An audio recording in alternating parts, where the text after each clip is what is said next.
Here we are at the Horton house. Take a look at it. You can see what it is. So it says here that William Horton traveled to Georgia with James Oglethorpe in 1735. And he actually paid for his own passage, whereas most people came for free. He paid for his passage, and in return, he received 500 acres. And that's right here. He came by himself. He was considered an adventurer and left his wife and 2 kids in England until they decided to come with him after he settled and built this plantation.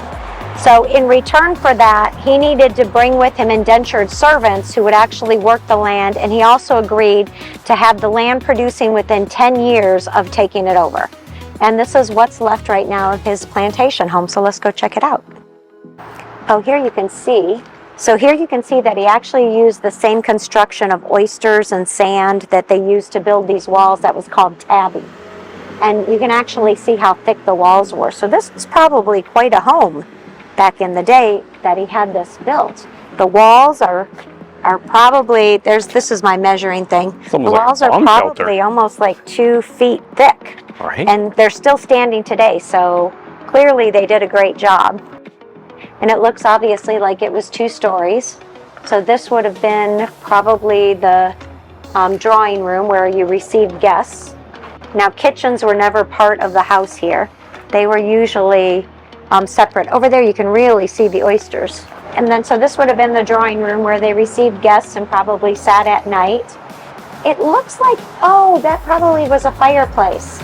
And the doorways are really tall. Back then, the buildings, a lot of the buildings we go into, the doorways are very short, but this is actually quite a good height.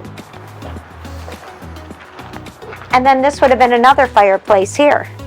So it looks like they had one on either side of the house. Interesting, the wall in between so high. So it was certainly 2 rooms upstairs also. And they probably had some type of stairs inside to get up. Obviously, he was the first English resident of Jekyll Island. So it says that he completed this building in 1743. It was his second home on the island. So he built himself a temporary shelter and then built this one as the thing. The original home was made of wood and burned by the Spanish troops in 1742. It said that the stucco was actually applied as a preservation thing, the orange color, in 2002. So I didn't know that. That's an interesting thing. And it was because the material was made of local sand, which has an orangish hue to it, probably because of the clay in it.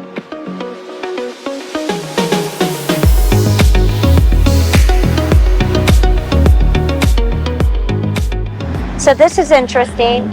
This talks about the original purchasers of Jekyll Island. And it turns out that the original purchasers came from the St. Simon's Island, which was called Sapelo at the time. And 4 Frenchmen came over from there and actually purchased this island. And that was in 1791. And then Dubignon, which D-U-B-I, was in the French military, and he fought in India for the British for 4 years before coming over to here, and he became the sole owner of Jekyll Island.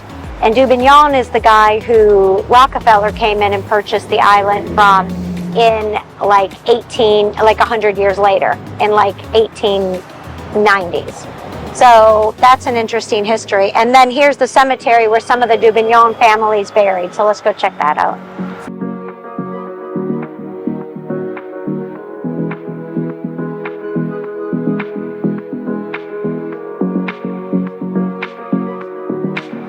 So Christophe Dubignon was born in 1739, and at the age of 10, his family sent him off to work for the West India Trading Company.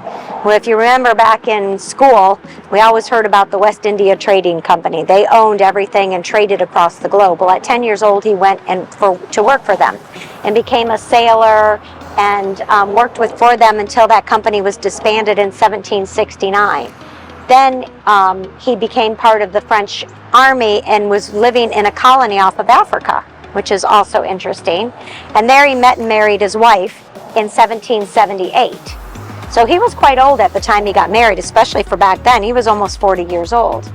Then they went back to France and raised a family, which was very fine, but that didn't last long.